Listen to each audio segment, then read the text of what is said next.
আজকে আমরা জানব npm সম্পর্কে। এই npm কি? npm হচ্ছে জাভাস্ক্রিপ্টের একটি প্যাকেজ ম্যানেজার।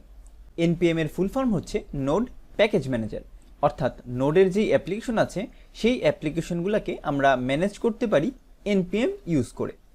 আমরা যখন রিঅ্যাক্ট করেছি তখন কিন্তু আমরা দেখেছি এই npm এর ইউজ, বাট আমরা কিন্তু তখন বিস্তারিত জানিনি যে npmটা আসলে কিভাবে কি কাজ করছে, কিভাবে ইনস্টল করছে। তো আমরা এখন জানবো যে আসলে npmটা কিভাবে কাজ করে। তো এই npm থেকে আমরা বিভিন্ন ধরনের সুবিধা পেতে পারি, যেমন অনেক থার্ড পার্টি প্যাকেজ সহ আমরা চাইলে পুরো প্রজেক্টটাকেই npm এর সাহায্যে আরো সুন্দরভাবে সাজাতে পারি। এর জন্য আমরা যেটা করব, শুরুতে আমাদের প্রজেক্টে npm ইনিশিয়ালাইজ করব। আমরা যখন আমাদের নোড ইনস্টল করেছি তখনই npmটা ইনস্টল হয়ে গেছে আমাদের পিসিতে। তার জন্য npm লিখে যদি আমরা কোনো কমান্ড ইউজ করি সেটা কিন্তু রেকগনাইজ করবে আমাদের পিসি। আমরা আমাদের এই প্রজেক্টটায় অর্থাৎ কারেন্ট প্রজেক্টে আমরা npm ইনিশিয়ালাইজ করব। এর জন্য আমরা লিখছি npm init। যখনই আমরা npm init লিখব তখন আমাদের এই প্রজেক্টে npm ইনিশিয়ালাইজ হতে চাবে এবং আপনার কাছে জিজ্ঞেস করবে যে আপনার প্যাকেজ নেম কি। আমরা এখন যে কোনো প্যাকেজ নেম দিতে পারি, যে এখন দিলাম টেস্ট। এটা দেওয়া না দেওয়া আপনার ইচ্ছা, আপনি ফাঁকা রাখলেও কোনো সমস্যা নেই।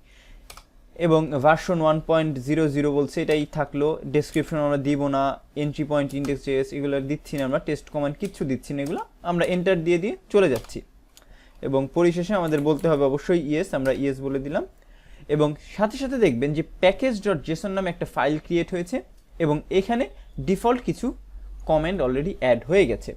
যেমন এখানে নেম আছে, ভার্সন আছে, ডেসক্রিপশন আছে, মেন ফাইল কোনটা সেটা বলা আছে এবং স্ক্রিপ্ট লেখা আছে। এখন আমরা এখানে চাইলে একটা ইজি কাজ করতে পারি, সেটা কি, যে কোনো স্ক্রিপ্ট আমরা চাইলে কিন্তু এই npm এর সাহায্যে এখন রান দিতে পারি। এটা কিরকম দেখেন, আমরা এখানে কমা দিয়ে একটা স্ক্রিপ্ট রান দিব যেটার নাম দিচ্ছি আমরা স্টার্ট, এবং এখানে আমরা জাস্ট লিখে দিলাম নোড, এবং আমরা যেটা রান দিতাম অর্থাৎ যে ফাইলটা রান দিতাম সেই ফাইলটা। এখন এই যেভাবে লিখলাম এর ফলে কি লাভ হবে, আমরা যদি লিখি npm স্টার্ট এবং এন্টার হিট করি, আমাদের এই যে নোড index.js এই কমান্ডটা আসলে রান হয়ে গেল। তো এর ফলে যেটা হবে, আমাদের আর কখনো ভাবতে হবে না যে আমাদের ফাইল নেমটা কি ছিল। আমরা জাস্ট npm স্টার্ট লিখব, তাহলেই কিন্তু আমাদের ফাইলটা রান হয়ে যাবে। এবং আমরা যদি আমাদের ব্রাউজারে যে এটা রিফ্রেশ দিই, দেখেন আমাদের সার্ভার কিন্তু রানিং আছে, অর্থাৎ খুব সহজেই আমরা রান দিতে পারলাম।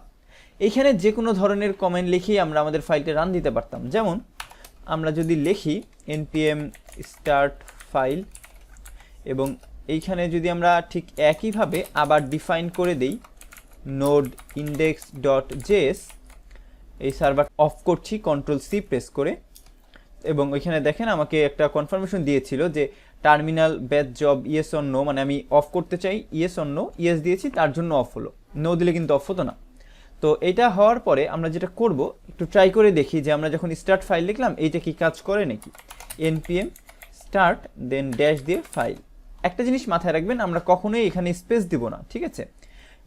স্টার্ট ফাইল লিখে যদি রান দেই, এটা কিন্তু রান হবে না। এর কারণ কি?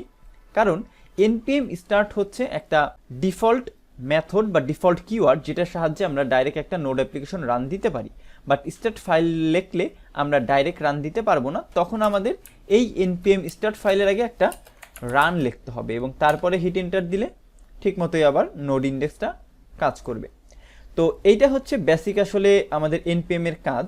npm এর সাহায্যে আমরা থার্ড পার্টি অনেক প্যাকেজও ইনস্টল করব, যেটা পরবর্তীতে আমরা জানতে পারবো। বাট আপাতত আপনাদের সাথে আমরা জাস্ট পরিচয় করিয়ে দিলাম যে npmটা আসলে কি। আমরা যদি npm এর ডকুমেন্টেশন বা npm এর লাইব্রেরিতে যাই, এখানে থার্ড পার্টি অ্যাপ্লিকেশন প্রায় 6 লাখের মতো আছে, যেগুলো ইউজ করে আমরা খুব সহজেই কিন্তু বিভিন্ন কাজ করতে পারি। যেগুলো আমরা ফাইল রিড করলাম, HTTP রিকোয়েস্ট করলাম, এরকম আরও প্যাকেজ আছে যেগুলো চাইলে ইউজ করতে পারি। সেগুলো আমরা আস্তে আস্তে পরবর্তীতে জানবো। তো আশা করি বুঝতে পেরেছেন যে নোড প্যাকেজ ম্যানেজারটা কিভাবে কাজ করে। আজকের ভিডিও এ পর্যন্তই, সবাইকে ধন্যবাদ।